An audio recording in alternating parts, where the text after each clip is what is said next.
All right, guys, welcome back to another episode of the Hourglass Podcast. I screwed it up Whoa, immediately. whoa. Joining who? Who have we got on? You're joining, you're joining Tim and Kareen, and we're going to go through some listener questions today. And I just wanted everyone to listen to something before we continue. And we always have about an hour and a half conversation before we actually remember that we should be filming a podcast. So we're going to try and redo everything we just spoke about. We accidentally answered all the questions. We go through the questions. We decide which ones we're going to speak about. We're obviously sorting them into two sections. One is the ones we're going to expand on. The other one's like a rapid fire thing. And we've actually just spoken about all the questions in detail. Let's just start again. And hopefully we can sound as good as we just sounded, because we realized we didn't actually record anything. This is the problem. The reason why I think the biggest reason why I think we're still successful with doing regular podcasts. I think the only reason that's potentially stopping us is just because we both don't have 4 hours. That's true. It's getting harder to find time. That's actually the reason why. Sorry, guys, we didn't have 5 hours to talk endlessly about something. We're actually just talking about how niche our topic is and how we would try to speak to a wider population about bikini, and we're still struggling with that. So hopefully we can kind of share a little bit more information with today's episode, just for if anyone's listening that wants to get into competing, feel free to ask questions too, more general questions. But we'll start off. So we're going to go into depth with these questions, and we'll try to keep it as brief as possible, but also explain the question and the answer properly. Am I starting, Kareem? Yeah. Oh, Yeah. before we go on, do we want to update anyone with anything? Is there anything new going on? So I feel like my life's pretty on replay at the moment. How about you? Yeah, pretty much. Yeah. I'm in I guess I'm in Brisbane until Christmas because I just wanted to be here with family. So I'm in kind of a pretty good routine here now. So yeah, I don't really have anything new going on other than the fact that we trained the other day and that was pretty good. How are your legs going? Good. Training's been really good, to be fair. I don't know, it feels different this time around. It feels different. I'm running on some different motivation where we're getting stuff done. It feels good. Yeah. So how's I'm it? excited. Because this is the first off season that you've trained your quads specifically again since we started. Mm-hmm. How do you feel about that? It feels good because I'm progressing really quickly. You know, when you don't target a muscle, it's almost like you're going back to your newbie games. So putting a lot of effort into overloading has been just every week I'm okay, more, I can handle it. You know, legs feel stronger this week and it's been nice. I used to never like training legs, so I was glad that I didn't have them in the program very much. But I don't know. It's the more you focus on something, the more love you find for it.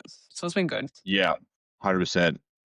I think it's we'll touch on more because there's actually a question about your leg days in these questions, so we'll touch on more there. But yeah, it's really cool, and you're responding quick. I mean, with the intensity, so it won't take you very long, especially because it is a strength of yours. The quads are a strong body part, visually, they've always been that way. It's only now that we haven't trained them properly, so they aren't. But they won't take very long to come back fully and be a strength again. All right. Anyway, let's start. Okay. So very first question, and actually, thanks everyone for the questions. This is really, really good. First question. How do you recover when you screwed up your reverse and gained way too much body fat? Did you want to start on that one? You go. Have you haven't done this before, so you probably can't speak from experience. I can't speak from experience. No. I mean, I have spoken to a lot of athletes who've had this sort of, issue come up. So I can speak on other people's experiences, but just not my own. What would you say, from a coach's standpoint, though? It's common, very, very common, and I think it's the way that I treat it is obviously just working with the client where they're at, the athlete where they're at. Generally, this is going to affect people who it's one of their first shows or first recovery phases, or at least maybe they haven't truly learnt that process properly yet. Either they've had a really tough prep. I see this. There's two classifications. Someone with inexperience, so it's either their first show, or someone had a really, really tough prep. And so you got to kind of determine where you're at. Sometimes it's both. If you've never competed before or you've never recovered properly before and you've had a really tough prep, you're probably going to struggle post show, and it's likely that you probably gain a little bit too much body fat, not necessarily to like everyone, like general pop, they might not think this, but you will think it and your coach may think it just from a strategy perspective of where you should be in an off season. So it's likely that's the case if you're inexperienced and if you've had a tough process. The way to fix that is to just recover, like focus on recovery. Like, have you fully physically recovered? If you fully physically recovered and mentally recovered and you've gained a little bit too much body fat in the process of that, it's still a win in my book. It's not like ideal, but it's still a win because you've actually recovered from the process that you put yourself through. And so then, that's a hard place to be mentally because you're looking at it from, a judgmental mental perspective of where you should be. And when you see all these like athletes who are really successful with their off seasons being like quite lean. So the best thing to do is just either, if you haven't fully recovered, is to fully recover properly and just accept what that means. And then once you've fully recovered, then you can work on the conditioning. And generally what I would do is, continue a surplus phase. So if like, let's say you're 8 weeks post show, you're holding a bit too much body fat, you would actually just physically finish a surplus. You would go to maybe another 6 to 8 weeks, get yourself into a good routine with training, kind of overcome some of these mental barriers or just like find the love for training again, if that's the issue.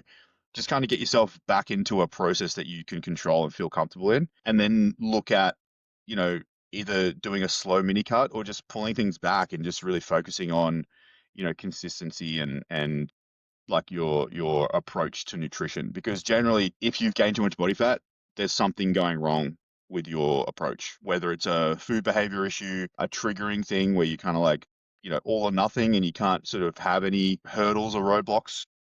Sometimes if you go off plan a little bit, you just ruin it. You go way off plan for 2 days. So it's looking at the underlying psychological issue there, the behavior, and getting into a position where you have control. And sometimes you can't be lean until you get that right. So finish recovering, then work with someone, either your coach or someone that's like fully qualified for the issue. If you're not quite sure what the underlying issue is, you might need to speak to a psychologist. But generally, if it's just related to the prep, being inexperienced, then you just need to get to a point of control where you're actually loving the process again and you like who you're becoming. Because a lot of the time, if you've had a really tough prep, and sometimes this isn't an athlete choice, so sometimes like some coaches are very hard to work with post show. Like I've heard this a lot, like recovery time comes and they're just nowhere to be seen. I don't know. This is a weird one for me because I've never been like that, but I've heard some cases of this. Find someone who is supportive of you in that phase and work with them to overcome the issues. Either find a psychologist or find a coach who can help you with those issues. A psychologist who is pro bodybuilding as well. That's really important. But yeah, the biggest emphasis is on actually getting back to a position of enjoyment.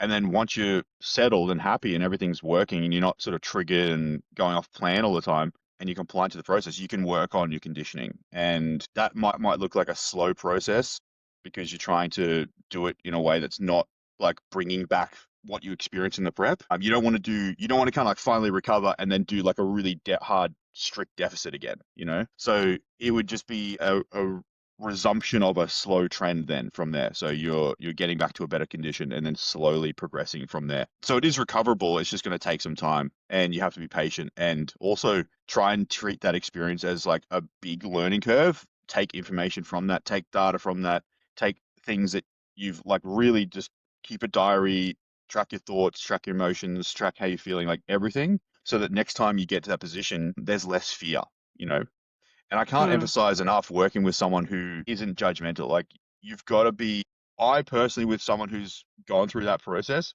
there's no judgment at all because what it's telling me is that there's something wrong with our process. There's something wrong with where they were at before they started the prep. So like generally, if you haven't built foundations, like proper foundations before the prep begins, you're going through this really strong prep where you're like very disciplined and very restrictive and like you're getting to the stage, which is fantastic. And you're showing great discipline and great work ethic, compliance, everything's there.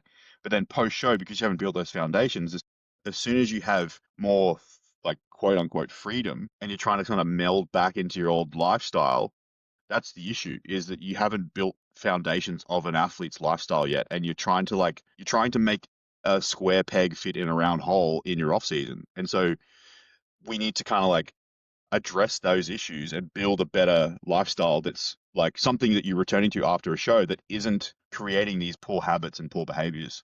So it's a good thing for me because I'm like, okay, well, this is the issue for this athlete. It's not their work ethic. They're able to get in condition. Everything works when we're really focused. They placed well. Everything looked great on stage. But for them to get where they want to go long term, they have to fix this off season approach and get themselves into a better position before the show, like the prep starts and everything like that, so that we have a better recovery. So it's more of an engineering problem where you're like finding a solution to something that hasn't had a solution yet. And it's not necessarily to do with discipline or work ethic. So it's more about problem solving something or finding the leak, where's the leak coming from? Mm. So for me, it's a good thing. Um, Yeah, I like that answer. yeah. So long, That's long story short, it's a lot of good information though, because it's so easy to fall down into like a rut and feel very down about yourself and all that. But building on what you said, it's so important just to like never in bodybuilding. It's such a journey. You never take anything as a loss. It's always an opportunity to learn about yourself and grow and have a strong relationship with yourself. And if you find that after the show suddenly you've got no goals, and that's what's kind of mm, sent you haywire, because I feel like as bodybuilders we're very much like hardwired around goals as well. Set new ones mm, for yourself, like no matter how yeah, small or silly they might be. Like say, okay, for the next 3 days I'm going to stay on my meal plan and then I can have a free meal, and that's going to be my goal. In doing that, boom, you've just created more trust for yourself, and that way the next hurdle you're going to come across, you're going to be even more skilled to handle it. yeah, that's a really good one as well. Short term discipline can sometimes be the easiest way because we know if you got to stage in the first place, we know you're a very disciplined person. There's obviously levels to that, but we already know that you can do it if you want to. There's no question about whether it's possible. It's just more the context and the underlying motivation. So that's a really good one. Yeah. Awesome. Okay. And reach out to either of us if you have questions. Like if you're struggling post show and you feel like you've gained too much, chances are you probably haven't gained too much, and it's very easy to fix. So reach out to either Karina or I, and we can definitely point you in the right direction or support you in some way. Mm. Okay. Next question. Oh no, that's the rapid fire one. What peptide would be best for a female wanting to build muscle? Do you have any experience with peptides? No, I don't think so. So I'm doing a lot of learning about peptides at the moment. I've never really been someone to go that direction, just purely for the fact that when you understand how growth hormone works, there really is nothing that beats that. So, and for bikini, it's like, I mean, the issue with growth hormone is easily like there's a lot of fake stuff around, there's a lot of bad quality stuff around. So I do understand how, with peptides, you can go to a doctor sometimes and you can actually get scripts for that stuff these days. It's a lot more affordable, to a degree. But at the end of the day, the growth hormone's the king, or the queen, whichever way you want to put it. And so everything else is like an offshoot of that that's targeting a specific pathway. So I've always been of the opinion that growth hormone is the way to go because it's giving you what all of these peptides are aiming to achieve. It's giving you that result, and you don't have to kind of like combine things and time it and like change things around. It's just like a very basic protocol, and you can pretty much guarantee results that you're looking for in all capacity. It's like an envelope. It's covering all bases. So that's still my opinion. And until I see consistent, like equivalent results, I don't think I'm ever going to change that opinion. I don't see why you would reduce the potential by being overly specific with a particular pathway. That's my opinion. For injuries and stuff, I can understand it because you're injured and you're probably not training, and so you're not really looking for like comp prep type results. And so then a peptide would make sense because you're just kind of like sitting on the couch doing rehab, hoping that your ankle or whatever recovers quicker. And so doing growth hormone for that is a waste of money. Peptides make more sense. I don't know. I haven't looked into it in terms of cost. I don't think that peptides that are prescribed are cheap by any means. But I just personally think that for bodybuilding, until I see consistent equivalent results, I'm always going to recommend growth hormone before peptides. That's just my opinion. Thoughts? Yeah, I'm sure like they have their time and place. I've heard good things across the board about like different sorts of peptides, but I can't really speak from experience. I haven't used them. But like I said, I'm sure they have their time and place for specific people, but it just depends Yeah, what you're looking for. yeah, yeah, agreed. So I'm open-minded. Like I will probably go and spend about 4 hours of my day today researching more because of this question. That's how my brain works. Because if I feel like I don't know enough about a topic, I will spend an ungodly amount of time becoming aware of it. So thank you very much, whoever wrote that question. I will not have a day to I will not have a day off today. That's what I'm going to be doing. So thank you very Yeah, much. set you Appreciate it. down a rabbit hole. Yeah. But like again, like I'm open-minded and I'm not the sort of coach to kind of close off an idea. It was the same with retatrutide, same sort of concept. You know, everyone kind of wants to use retatrutide these days, and I think that like obviously I always agree with you on that where it's like person dependent. But again, until I see consistent results of something, I'm not going to recommend it to people because I don't truly believe in it in the same way that I do with the things that I know work for sure. And that's Do just you my have any experience though. athletes on it? Out of curiosity? Peptides or retatrutide? Retatrutide or like any GLP ones? Yeah, yeah. I wouldn't say many, and the thing is, I've had mixed results, so it's not consistent. And because of that inconsistency, I'm not going to recommend it as a like. If we get to a point where I'm like, well, we've tried everything else, why don't you try retatrutide? Like that's where I'm at with it. It's not sort of like the first thing I reach for. So yeah, it's kind of like a last resort for certain people. It's not, and then for some people, it still doesn't work. So I'm not Mm, seeing consistencies, especially with female athletes. I think that's the issue is that it works more for males. I feel like the females have a lot of inconsistency. That's just my results so far. I wouldn't say that's a blanket thing. It's just like my experience with my athletes. mm. Well, So it's still yeah, quite new as well, so that's kind of all we yeah, have to base it off. yeah. And also from a coaching perspective, it does blunt a lot of like feedback. Like suddenly like you're not getting feedback from someone that you would normally expect. And so it changes the learning process. So there's like I know this question wasn't about retatrutide, but it's the same sort of thing. It's like if it changes the way that I coach, I have to suddenly change my whole system for this one thing. So with an experienced athlete, it's okay because we've already got the systems in place. With a new first timer, which is generally who these are the people who ask to use it, I'm like, hey, like this is going to completely change the way that I read your data and everything. So probably not the best thing to do when I'm learning your body. You know, That same makes with sense. peptides. You know, you don't want to be beginning bodybuilding and then or like starting peptides. You know, it doesn't really make Mm. sense. So anyway, do you have any questions you want to, or should we finish mine? Let's finish up yours. Let's keep going with Okay. yours.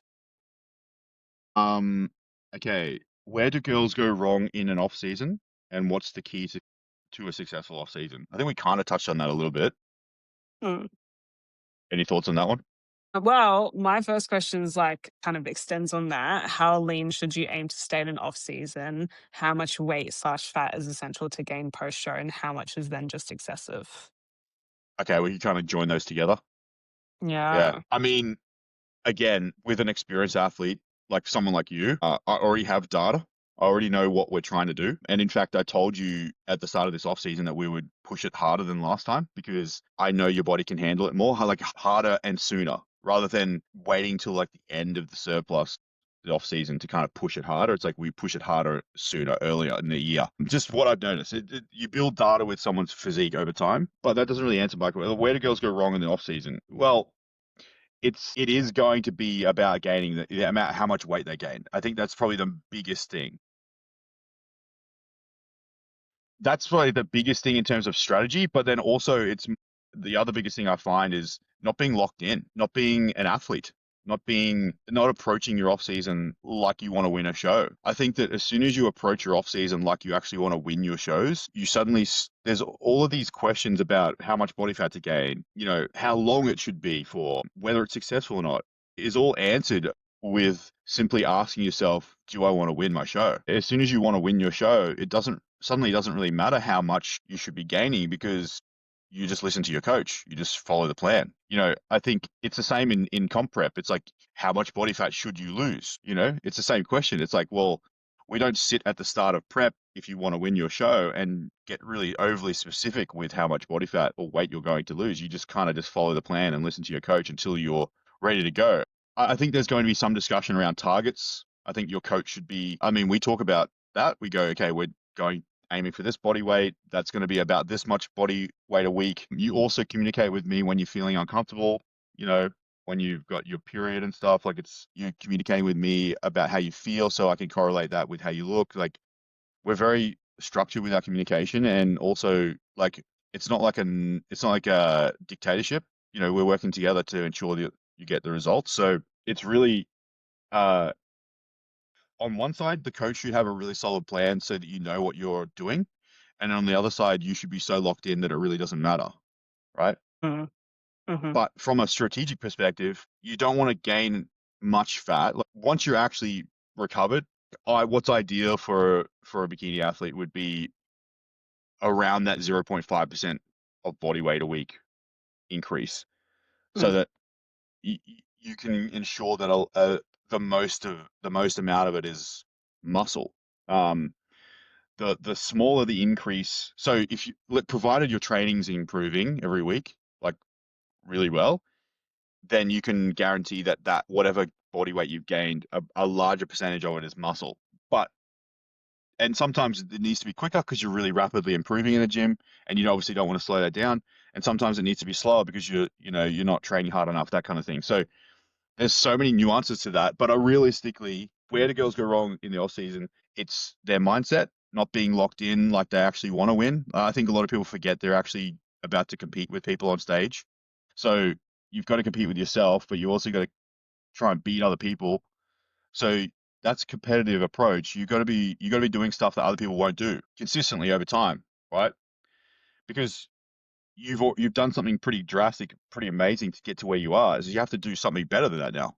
I think we had this conversation at the start of the off season for you. It's like, okay, you've done well. Top six first pro show. That's great. Big high five, big celebration. Now work. Now train harder. You know, Yeah. like, you have to be better. You have to work harder. You have to do things you didn't do before. And I think I've also noticed with you is like you're more locked in with. I think you said this the other day, and I was not shocked, but I was like, okay, that's good. Like you said, I want to be an athlete. I want to. What did you say? You're like, I want to make sure I'm not thinning myself down as an athlete. I want to make sure that I'm showing up as an athlete more than anything else. I don't want to be Kareen this or Kareen that. I want to be Kareen the athlete. And Yeah. that and Yeah, that I to do me remember was saying like that. that to me was not. I was a little bit shocked because I was like, yes, I like almost not what I expected to hear because of how passionate you are about a lot of things, but also very happy about to hear that because it's what you need to be doing. You should be in that space if you want to win. Mm. You can't let anything get in the way of what you need to be doing as an athlete. And that doesn't mean restriction or not seeing like, no, I can't enjoy Christmas because I'm an athlete. It just means that you're not like out till 2 a.m. or you're not drinking like a bottle of wine, or no, you're not sabotaging something that's going to affect your recovery so that you can show up to your session the next day. Like, it's just prioritizing it. And I think that's probably the number one thing. Apart from getting too much body fat in the off season, I think that the second one would be, or the first one would be the mindset on not locking in like that and not prioritizing the athlete requirements or prioritizing being an athlete.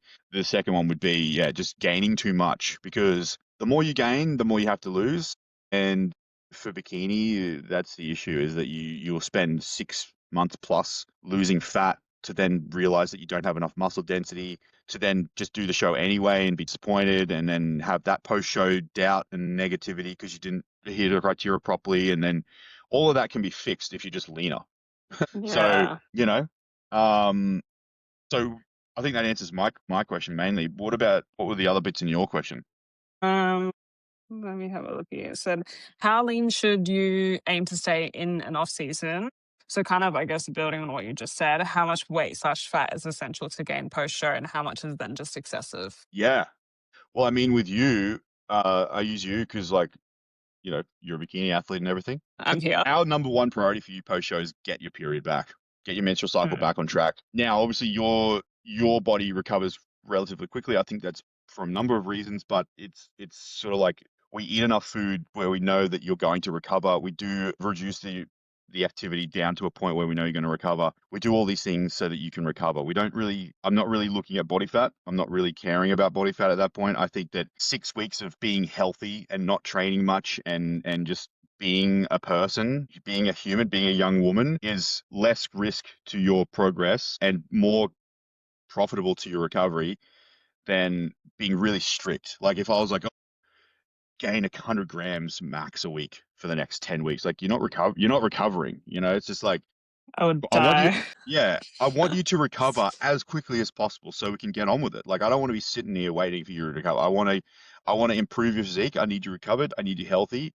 I need some body fat on your body. Like I need all of that there so that we can move on. Like I want that as quickly as possible. So that doesn't mean gain 10 kilos. It just means whatever your body needs to fully recover is how you get to that spot as quickly as possible. It's like after a long day of work, that if you sit on the couch for 30 minutes, have a drink and chill out, you'll be recovered. Like, how do you know that? Like, you know that through trial and error. Like, so I think a lot of girls are afraid of making mistakes, and I think that that's the key is if you don't know how much fat you've got to gain to recover, then you haven't been coached correctly and you haven't been supported correctly through the process. You still are very uneducated about what you need to be doing. So instead of worrying about it, find a coach who can show you how to actually do that properly. I think that's the key because I don't think you've ever asked me. I don't think you've ever asked me how much fat you should gain. No, You no. just did follow the plan. Just follow So the plan. yeah, Yeah. I think so many people are different in that sense though, because there is like a yeah, lot of information that floats around that people attach to and yeah, dictate like how their own post show is going, depending on what they hear. yeah. Like I know a very big one is like the 5 to 10% rule Oh yeah. above stage weight. What would you say about that? Yeah, I don't even think about percentages. I just think about, is this person recovered? I've got a list of Yeah. boxes I got to check. I've got a list of boxes I got to check. And the reason why I don't do percentages is because on paper someone could be recovered. Oh, you've hit your 5%, and then they're mentally so distraught and unhappy that how is that recovered? Like this person doesn't want Mm, to be here anymore. Like they want to do something else with their life. Like this is not a recovered athlete. I see it all the time. You don't take the necessary time. I see it with male clients as well. You don't take the necessary steps to fully recover. You jump back into training too quickly. You put all this pressure on yourself to improve. You haven't fully recovered from your show yet mentally, and you burn out and quit for 5 months and then come back. Like that's the common mm, trend. It's so common. It happens at the end of a surplus. It happens at the end of a prep. It happens whenever you're burnt out. And mentally recovering is just as important as physically recovering, if not more important, because you can't do anything with your physique if you can't think. You got to be mm, mentally clear. You got to be mentally happy and focused. The reason why you got great results in the prep is because you were focused. You were happy. So mm. the same thing has to occur post show. Like now it's time to recover. So if someone needs to gain 15% body fat to feel good again, fine, whatever. It is what it is. We'll deal with that. Mm. And that doesn't mean you're broken. It just means that that's what you need at that time. It doesn't necessarily mean it's going to happen every time. It's just like that's what you need to do. And so we need to establish like mental recovery is like you got to imagine that you're now so focused on the next goal and the progress, like the physique progress. Like you're so hungry for that you don't really think about where you are. Like you're just wanting the next thing. Yeah. That's mental recovery. And if you're not in that spot, then you've got to focus on that. I like that answer. Yeah. Like so focused, like there's no thoughts about what has happened or what you should have done, that you're no longer thinking about where you've come from. You're just thinking about how do I improve? And as soon as you're in that spot, I can see it. There's a clear switch that's flicked. I mean, I'll use Sam as a good example here. We've done 5 seasons before. For anyone listening, Sam's one of the coaches on the team. Who doesn't know Sam? I'm sure everyone knows Sam. But she's been one of my athletes for 5 years, and she knows what she's doing. She's got no issues with recovery. She knows exactly what she's doing. She's coached elite athletes through this process. She's an elite athlete herself, second in the world. This was probably her hardest reverse. that we've ever had Mm. together. Not from like a body fat perspective, just from a burnout. She was mentally burnt because of what we put her through in the prep. Obviously, we won't go into that too much right now, but we did some things in the prep that we wouldn't normally do just to get her to where we needed to be, and that burnt her out. And so we had to take extra care post show to make sure she was mentally recovered. Now she did that, and now she's more locked in than she's ever been. Like I've never seen Sam like this before. So Mm. amazing. And that's it comes down to mental recovery. We didn't care about her physical recovery at that point. We knew she'd physically recover. We had to focus on her mental recovery to make sure that she was focused on the goal again. And she went from I don't want to compete next year to I want to win the world. That's what her mindset did. Like I she remember her she telling me she that. I was shifted. like, Yeah. I'll give you a couple Yeah. weeks, Sam, then come back and talk to me. Yeah. But that's so normal. If this is what number two in the world's doing, and you're doing your first show and you came fifth, it's going to be similar to that, if not greater, in terms of not being sure about what you want to do. So you gotta mentally recover first. That's really important, and Mm. also not just for like bodybuilding, but like for your life, like people around you, like you owe them your recovery. Like you've got to fully recover for them as well. They've supported you. They don't want this half broken athlete walking around for another year. You got to get yourself sorted, whether that's extra body fat or not. Like, who cares? Just recover, get yourself happy again. And, Yeah, it's and very that's what you should important. be working on with your coach. You got to communicate. You got to communicate. Got to communicate. You got to be honest. You got to be transparent. I ate a whole cake today. I don't care. It doesn't matter. I don't care about the cake. It's just, are you recovering? You know. Okay. I think we've gone to the end of that question. Do you reckon? Yeah, through and through. Yeah, so there's another question, biggest mistakes made in an off season. Oh, I'll just add to that though, not training hard enough. I would say just because it's bikini or fit model doesn't mean you shouldn't train really hard. I mean, like I'm telling you to train harder now, but it's not that you didn't train hard before. It's just like your issue now is getting bigger. We don't need to spend as much effort. Like we've already spent the last 2 years refining techniques. That's close to 10,000. There would be 10,000 hours in the gym in the last 2 years, surely. I think there'd be probably more than that now. But 100%. but so that's a mastery. That's to a degree a mastery of the training. So now it's like we need to push on the only area that's not really focused a lot is the intensities. I think that's a big issue for a lot of girls is not training hard enough. I see it all the time. Every single time I work with someone new and they're like, I'm struggling to grow. I'm like semi footage every single time. It's not hard enough or it's wrong technique. So I don't think I've ever seen someone say I don't grow and have immaculate, crazy intense training. It just Mm. doesn't happen. If you can train really hard but the wrong way and still grow a muscle, right? It's just training correctly for bikini that's important. So I think that if you don't know, if you're not growing and you're not progressing, look at your training. That makes sense. All right. Okay, this one's for you actually. Mhm. What separates a pro athlete to an average athlete? Actually, I saw Just in someone. your mind. Yeah, I saw someone post about this the other day, and it really it hit me. I was like, oh, that's a really interesting thought. It was so what separates amateur to pro is work ethic, and then what separates pro to like Olympia is usually genetic. I was like, oh, that's actually really interesting because it's true. Yeah. I think amateur to pro is like you gotta be really hungry to get to that pro level. It's not an easy thing. You gotta be hungrier than everyone else you're competing against. You gotta be thinking um, every single little detail to level you up because like you are really jumping from like one rank to another. You're not just going to do that by chance. You have to be so calculated in the way that you move. And like we were saying, your off season, you have to be just as locked in as your prep because anyone can dial in for like 16 weeks. That's easy. You can eat the same thing 16 weeks, day in, day out. That's easy. It's what else are you doing for the whole entire year? Like your work ethic, Mm. that's going to make the difference on stage next to the girl, that you're competing against. Yeah, all those little details. You have to be so good at so many different things when it comes to bodybuilding. And I find that I say this a lot to my clients actually.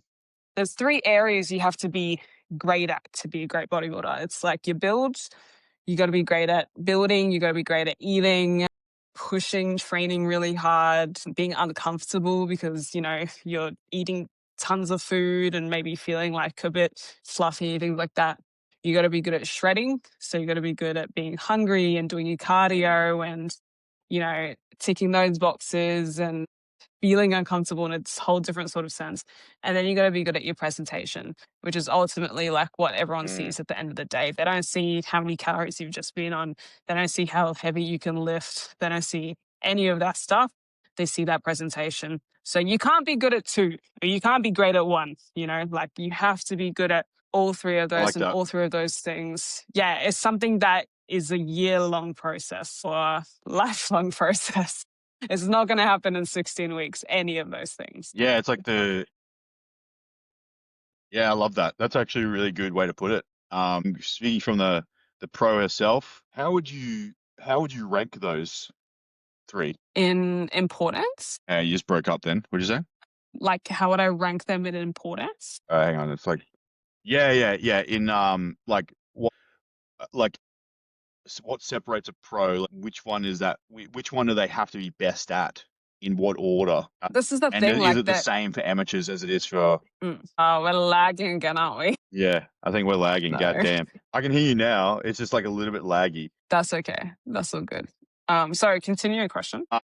Those three, like you said, those three areas, like I would call them the three pillars of bodybuilding. What orders is there an order that's important, or is it just like equal emphasis? I'd honestly say equal because you can't be so great at bulking and get on stage as like a great bulker, Vice versa. You Mm, can't be so great at getting shredded and then get on stage as like a shredded small human. Same as like you can't be like the best poser on stage and have the most beautiful hair and makeup and bikini and all that, but not be good at every those other two sections that you went mm, through. Well, that's the thing. Like, they're all just as important as each other. That's why I say you have to be like equally as good at mm, all of them to be a mm, great bodybuilder. You can't be like superb at one and mm, kind of like fluke the other two and be good because otherwise you're going to be either not big enough, mm, not lean enough, or you suck on stage. mm. Yeah, that kind of ties into what we were saying before too about the off-season reverse and stuff. Like if you are great in the prep. Some athletes are really, really good when they're focused on and being disciplined for the show. They have a great presentation, they place well, and then they just lose it in the reverse and in the recovery and the off season. They don't have that Mm. same, and that's it's totally what you're saying because it's an area that they need to improve to be better athletes, not improve, not necessarily directly improve their performance or like their efforts on stage or in the prep, but put them in a better position to have a better prep to make them a better athlete. So what you're seeing on stage is a culmination of efforts from the prep and the posing and stuff, but it's also a summary of their efforts in the off season. So yeah, it's like a combined effort to be a certain thing on stage. So you can't really, when you see someone's physique, you can see what they did in the off season as well. Yeah, Yeah. exactly. No, Yeah, you're good. not magically going to put on a ton of size when you start prepping. It doesn't work that No. way, Oh, yeah. unfortunately. That's a really good way of putting that, actually. I'm sure we'll come back to that. That's good. Mm. So one more long form question. Mhm.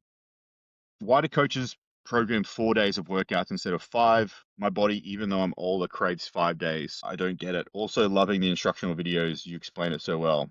Thank you. Oh, Thank you very much. sweet.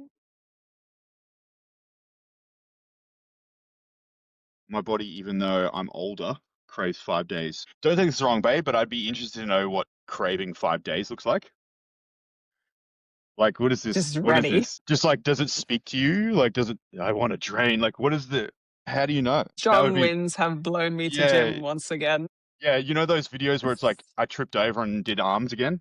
You know, Yeah. it's leg day, but oh, I tripped over and now I'm curling biceps. Must be something along those lines, I It's like feel. you're on a rest day walk and then you trip and like drive to the gym and you're in the gym. Damn it. Shouldn't be doing Oh, this. oh no. What am I doing? Damn, another PR. Yeah. Whoops. Glute day again, god damn it. Um, that would be interesting. I guess it's like there's a way of looking at this where it's like, okay, you just feel more mentally focused if you're having a routine of. I know what it's like. If you have a training day, you've got a different structure for your day. You're eating differently, slightly. You're setting your life up around it differently. You're probably more organized because you've got to fit that in as well. So I agree with that to a degree. I feel like when I was an athlete, or at least focusing on getting on stage, I would still say that I still live the same way from a nutritional structure standpoint. But when I was prioritizing my training, I didn't know what to do with myself on rest days. I had no idea. I was like, what do people do? Like, I'd be one of those, that meme where it's like that cartel. What's that cartel guy? It's like the guy, the Colombian drug lord guy. He's like, what's his name? Uh-huh. Anyway, there's a meme where he's like waiting on a park bench and he's just like standing in the middle of an open field and he's like just really bored. That's me on rest days. Pablo Escobar? Pablo Escobar meme. If anyone's seen that, they'll know what I'm talking about. He's like, I don't. there's a meme of him just like it's from the movie that he's in, and there's a meme of him just sitting on like a park bench, just like looking into the air, like he's like. Then there's one of him just in the middle of a field with his arms behind his back. Oh, look at my cat. He's on the. Oh, it keeps popping in and out. Yeah, there he is. Oh, hey. Oh my God, the two eyes. Yeah, so that was me on rest day. So I totally get where athletes are coming from because I had no idea what to do with myself. But I think to answer the question, why do some coach program 4 days? Potentially in the past when I've done that, it's to do with time management. So if people are very busy, or if it's like a wellness program and we just don't need upper body days, like if someone's main priority is one specific area of their body, then we don't need to fill 5 days of training, 5 or 6 days of training. So it could be a strategy, or I mean, I don't know any other reason why they would do 4 days other than it would be for some strategy, time management, or some sort of specific development area. If you don't know why they're doing 4 days, to me, you should ask. Like, Mm. you should be like, hey, why am I doing 4 days? Like, I like 5 days. Why am I doing 4 days? Like, that would be the straightforward way to handle that. If they don't have a really good, if they don't have a really good question, sorry. He's just about to kamikaze off the top of this thing. If they don't have a really good answer for you, just say, hey, I would prefer to do 5 days. Let's do 5 days. I'm just gonna take him off there because it's like distracting. There you go. He's Come on, being bro. dangerous now. Yeah, yeah, yeah. Gosh, You cats are ridiculous. yeah, They use their 9 lives to the fullest potential. yeah. Except he's still got 9 because I'm always there to save him. Um, he doesn't know what it's like to lose a life yet. That's why he keeps risking it all. Yeah. So, like, I would. If it was me, I'd be like, "Oh, you like training 5 days? Okay, let's spread it out over 5 days." Like, there's no reason why you can't do 5 days. Um, so unless there's a really good reason that your coach gives you, and you understand that reason, you're like, "Okay, cool, let's do that." Then you should be doing 5 days. Just doing 4 days worth of workouts over 5 days. That would Mm. be because it's a preference, right? You enjoy it, so that's how you should train. Yeah. Do you have Do you have another question after that, like a long one? No, that's it. Okay. Do you want to go into my long ones? Yep. We're not done yet. An hour later, we've done 5 questions. We'll do long questions, shorter answers. Yeah. Okay. Okay. So my first one, do PEDs really make much difference in bikini? Yes. Yeah, Of course. I'm gonna say yes. It's you know what, like it's quite hard to find a lot of awesome, like high achieving natural bikini athletes. I wouldn't say anyone in the top 10 Olympia is Mm, natural. hmm And you don't need a lot of pairs. This is not mm. to say like chuck the whole kitchen sink at your body No. at all, but you just, strategies. Yeah, I mean, a good example to explain this whole concept of not going crazy with PEDs is if you take contraception, you're essentially taking a hormone, which is the exact same as taking a hormone for performance. It's not in the same category as like, most people don't abuse the dosage of their birth control. I really don't want to get a child, so I'm going to double the dose. Double it. I'm gonna win this no pregnancy game. So there obviously isn't that issue, but you see that in bodybuilding where people just overdo it and they get the side effects and stuff like that. And in bikini, that's not necessary. But but it's the same. It's along the same lines. It's optimizing a certain pathway that is going to give you some benefit, recovery, density, look like visual, like some area of, you know, some particular area of bodybuilding is going to be enhanced in some capacity through what we're Mm, doing. mm, In the same way that birth control is altering your chemistry to prevent you from having increase the likelihood that you don't get pregnant. It's never yeah. 100%, but yeah, it's the same thing. It's like, it's exactly the same thing. It's like taking something isn't 100% guarantee that you will get what you want, but it is going to increase the likelihood. Yeah. Yeah. Yeah. Okay, next question. How TF didn't Amber Dua win Fit Model this year? I mean, she Didn't. did a lot. Yeah. As in the pro card. I think that's what they're referring to because she did come away with like so many gold medals Yeah. this Yeah. year. Well, it just someone else is better. Yeah. Yeah. I don't think Amber needs to improve much. I think she just needs to like there's a thing about like she needs to refine her look a little bit. Like it's just to be on a pro stage, she just needs a little bit more of something. You know, it's she's there. Like right place, right time, she'll turn pro. Absolutely. She is awesome. Yeah. She would be such a great ambassador for Fit Model. 100%. Yeah. Yep. She'll turn pro. She'll turn pro. There's no doubt about that. Yeah, Yeah. I believe in that girl. But okay, next question. I'm in prep, but have Christmas events coming up with family. Mm. How do I approach this? Yeah. No different to any other event. Depends how important Christmas is. Like in our family, Christmas has always been like never an obligation. Like I would always join in because I want to. I don't think that I've ever felt like weird about like I've prepped through Christmas before. Have you ever prepped through Christmas?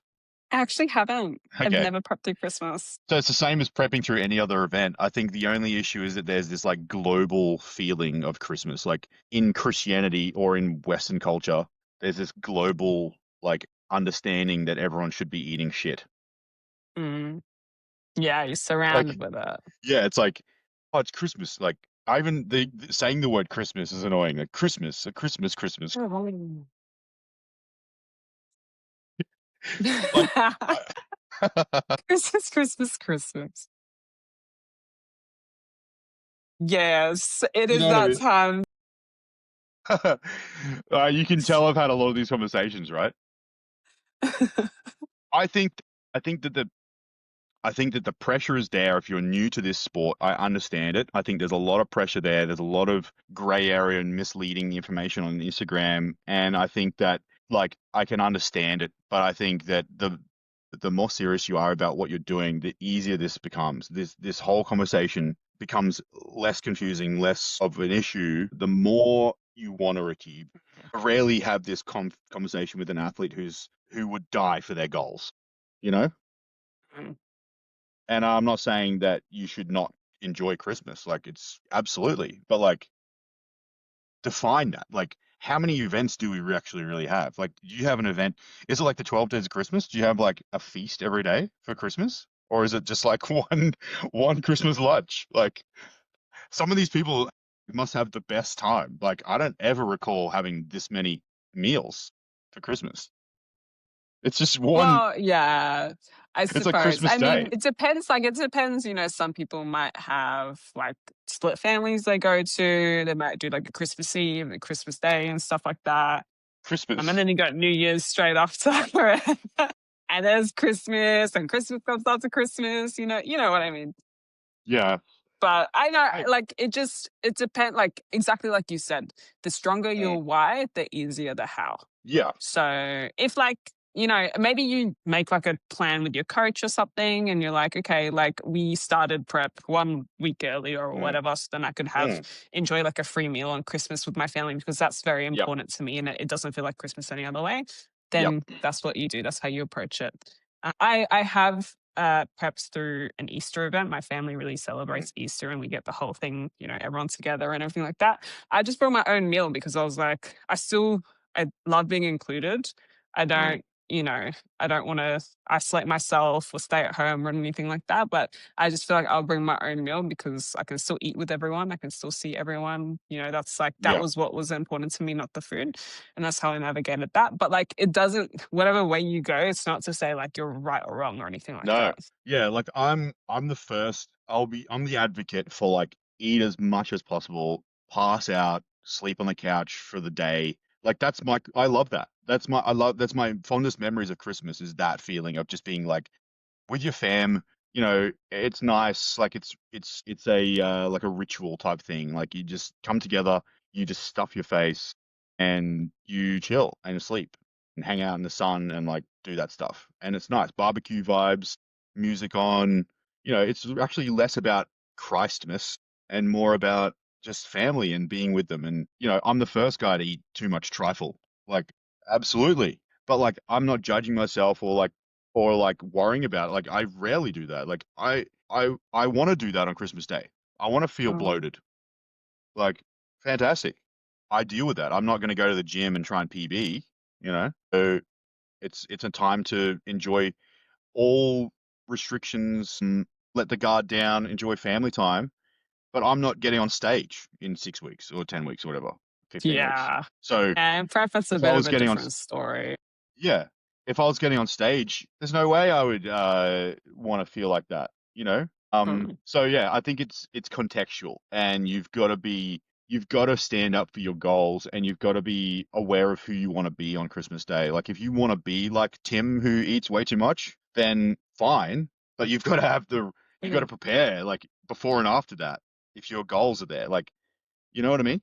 You've got to prepare. So I think that it is hard for new athletes because you go like it's okay if you've been a teenager and then your early 20s and you decide that you want to do a bodybuilding show and you're learning about restriction and discipline and like you're kind of like establishing who you are in the industry and all this sort of stuff. There is a lot of pressure there to be something, and I think it's a good opportunity to practice not being that for a second. If you don't have a very looming show, like if you don't have a show in like 12 weeks or whatever, it's a good Mm. time to practice not being this overly disciplined, restrictive athlete that you've only just become. You know, you've got 15 years ahead of you of bodybuilding if you are good at it and you want to live that way.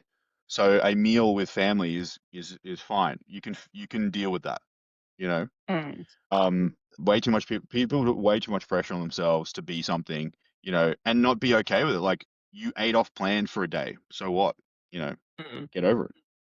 Yeah. It's fine. Yeah. So yeah, It's share. it's mental strength. You know what? Anyone listening to the podcast on Christmas Day, this is what I want. Okay, I want to see the you know that everyone spreads like the Oh yeah. family meal. I want everyone who listens to this on Christmas Day tag Hourglass Framework, Tim and Kareen in your family spread. Oh my God, we'll And I, share it. and we'll share it and we'll show everyone just how much food everyone's eating. Mm. But also for those who are disciplined, share what you're doing. Share your meal container. Mm. Share your discipline. I want to celebrate both. Okay. I I love want to that. yeah. I want to celebrate. I want to celebrate the disciplined people who are competing soon, and I want to celebrate those who are still disciplined but choosing to spend time with family on that day. Like, there's no right or wrong. I want to see both. Okay? That's sweet. I'll be tagging you Yeah, in my Christmas spread. yeah, do it. Okay. All right. Next All right. question. Well, next question. Is it worth using GH for bikini athletes? You kind of touched on this before. I believe Absolutely. you are pro GH. Well, I guess that's a pretty easy question. Didn't really want extension on that. Okay, next question. My coach told me I have Hashimoto's and need thyroid medic. I don't know if I'm saying that right. Am I saying it? Hashimoto. Hashimoto's? Yeah, it's like a Japanese Um, word. and need thyroid medication and prep. Is this normal? Your coach is saying this. Mm, that's what I was saying. Okay, well, yeah, go to a doctor. Yeah, get a diagnosis first. Yeah, it's a pretty serious one. I wouldn't be relying on ChatGPT to tell you that you have a autoimmune disease. So I would go to a doctor. And actually, with those sort of conditions, I would get multiple opinions. I would see multiple doctors. I would get a functional analysis of my blood work. I would get a clinical analysis, and I would speak to a naturopath. I would speak to a couple of doctors, and I would get a very clear opinion on the condition because you go and see two doctors and they'll say two different things with that sort of issue, especially thyroid stuff, because what's considered as good or bad is contextual. Because, like, for an athlete, you know, same thing. So go and get multiple opinions. Don't just start taking thyroid because your coach said to. Yeah, I agree. So is this normal? I wouldn't normalize anything until you have many opinions. Okay, next question. Thoughts on amateur or in Japan? The Aussies didn't do well next to those girls. Those girls, as in I Japanese guess. girls. I guess so. What do you mean they didn't do well? They did well. They did pretty good. Pretty good. Who didn't do well? I think just the Australian girls have probably performed, like in terms of placings, performed better Oh, right. either in like Australia or maybe some other countries that they compete in as Okay. well. Yeah.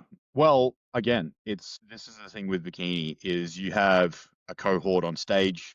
The average of the athletes on stage is going to dictate like the way that the trend of the judging. So it's like you've got a range of athletes with a range of different physiques, and then the best athlete who's most adherent to that criteria is going to shine, and that's going to dictate how the rest of the field places in the eyes of the judge. You've got Japanese judges. I don't know who judged that show. Do we know who judged that show? I'm actually not sure. Because it was an Yeah. amateur, I'm sure they would have sent one of like the head American Yeah. judges over. Yeah. But I'd like assume the rest of the panel was Japanese Yeah. or somewhere around there. Yeah. I think that from my perspective, I think that what happens is because we have a certain standard of athletes in Australia, um, the feedback from Australian shows is very temporary. It's very much what you should do to place at the next state show or at the nationals. I think that the feedback there is short term. So like if you're given be fuller and then you spend 6 weeks getting fuller for the amateur O,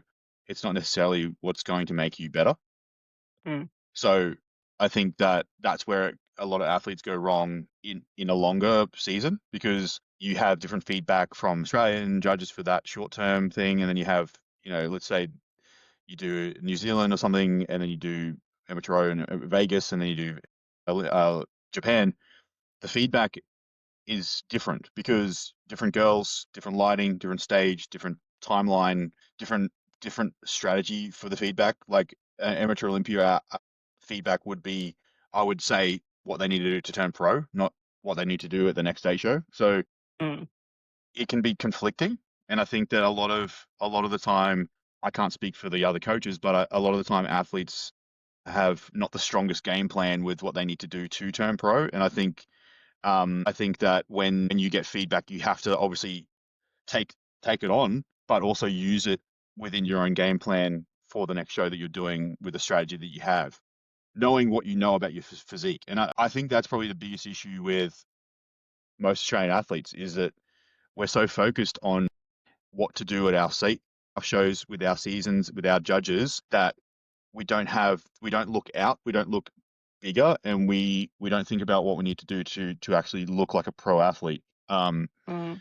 And you see this with athletes who turn pro who don't ever go and compete as a pro. Like we have very few active pros for this reason. This is the exact reason why we have that issue. Because as soon as you turn pro, you suddenly know one, and you haven't always thought that way. You've always thought, how do I turn pro? You haven't thought, Mm. what do I need to do to be a good pro? So if you stop thinking about how to turn pro and think about what you got to do to be a good pro, you change your tactic, you change how you take feedback on. And I think that's the issue with a lot of Australian athletes. I'm not going to speak for anyone in particular. I think that's just across the board over the last 10 years, pretty much, from my perspective as a coach, that's the issue. Yeah. Yeah. And you see it now, like everyone's like, oh, why didn't you do more shows? Like asking you this. And I'm like, it's the same thing. I'm sure you've heard this before. Why didn't you keep competing? It's like our strategy was to get on stage and see what we need to improve. That's it. That's literally the only strategy.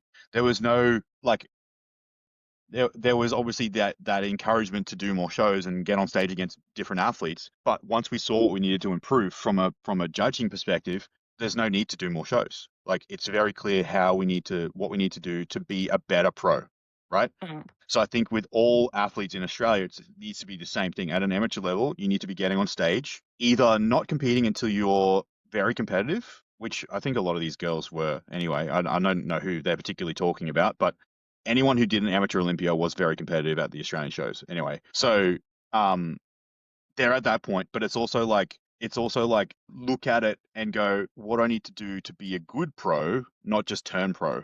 and then that should be the game plan. So I think it's going to be luck of the draw who turns up at any amateur show.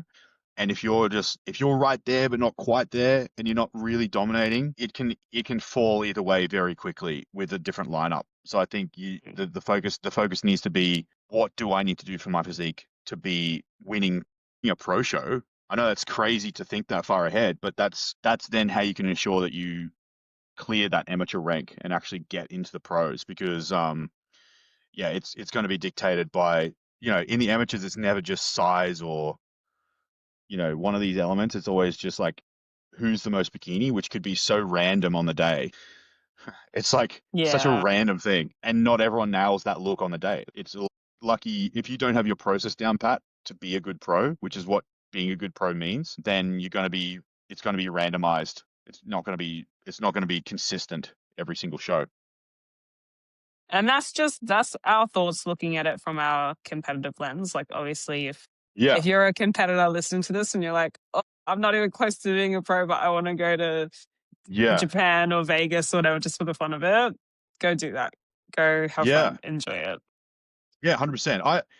I don't think there's also something to be said. I was speaking to someone the other day about this, and actually another coach, and I was like, because he used to compete as well with me, and we're talking about how, with the way that the amateur Olympias are set up now, it would be so much funner just to be an amateur and just compete at these shows all the time and not actually be pro and worry about it. Just compete. Just who cares how you look? Just jump on stage. That to me would be fun. All these amateur Olympia, the travel, the fun of like the amateur ranks. So, like, people listening, you do realize that some athletes just compete for fun, right? Like, it Yeah. is fun for some people.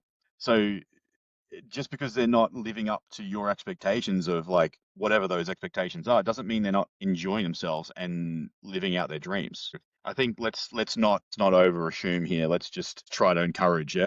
Alrighty, that's all my long form questions. We're going into our rapid fire segment now. Okay. Do you Bikini want to color go for redheads. first? Oh, okay. Bikini color for redheads: blue, green are my top two. Okay. Okay. Next question. How many times per week are you training lower body, Kareen? 3 times. How many times are you training, All right. Tim? Once. Whenever I train with you is when I train legs. Is fit model getting too big? How to train core without obliques? Don't twist. Don't lateral flex. Don't twist. Okay, the next one. GHKCU peptide for females. Like I said before, the benefits the benefits of using something will be present only while using something. That particular peptide, correct me if I'm wrong. Anyone listening, happy to correct me. My understanding is it's really good for collagen production, so good for things like skin texture, like the appearance of skin. So yes, fantastic. But growth hormone will also do that anyway. And then final one, I love that you posted your clients check in with their child. It seems like you truly care about your clients. That's hard to find. Yes, I truly care about my clients, and yes, she. So the funny thing about that is that every time an athlete has a child, I see them grow up, like Aw. in the check-ins, and it also just shows me how old I am. So like you can imagine over the last 10 years how many clients have had children and how many 10-year-olds we now have that I know. Well, that's actually really sweet. You get to But I watch don't 2 know them. humans grow. Whenever I see them at shows and stuff, they're like, "Hey, Tim, and they're just looking at me like, who's this?" And I'm like, "I know you. I know who you are." Like, Funny help, one. big scary man Yeah, yeah, yeah, yeah. approaching me. Even though I saw them from like little potato, to like small child. Like, you see this, it's so quick. That first year of a baby's life, insane. Like, You're like within that uncle at family gatherings are like, oh, I remember when you were this big. when any mother's listening, but think about that first year, like where there's literally like a potato, like a little spud, and then a year later, literally just a year later, think about how quickly a year goes for us now, Kareem. A year later, this is a person now. Yeah. Insane. Like walking Crazy around, how that works. yelling. Yeah. Yeah. Like she went from having to put the baby down next to her in like a little thing in the check-in to the baby like looking at me from the side, like walking around, like looking at. Like, I'm like, holy shit, this is so crazy. That's really sweet. That's a nice comment to leave. Yeah. That is very nice. All right, guys. Thanks for listening. Please remember to tag us in your Christmas feast, whether that's a chicken breast or a crazy Whole chicken. feast. Yeah, whole chicken. I want to see that. I want to see what people are eating. I want to see the boring food, and I want to see the interesting food. I love like seeing that. I don't even care about Oh, eating it. I just want to see it. yeah, I know. It's like, it's so satisfying. And I'm just nosy. I'm like, what do you guys eat on Christmas? I want to know. Yeah, yeah. Some people go wild. Like I'm sure you're pretty crazy. You ethnic. Yeah. Yeah, we do the whole like feed enough for the homeland is what we do. Leftovers for the rest of the year. Yeah, yeah, yeah. That's awesome. It's And your good. mum's like, I can just hear your mum, eat, your skin and bone, eat. Yeah, yalla, more. Prep's hard around her. Yes. Funny. All right, Sweet. guys, drop a comment, a subscribe podcast, and then tag us in your stuff. All right, and we'll talk to you all soon. Bye, guys.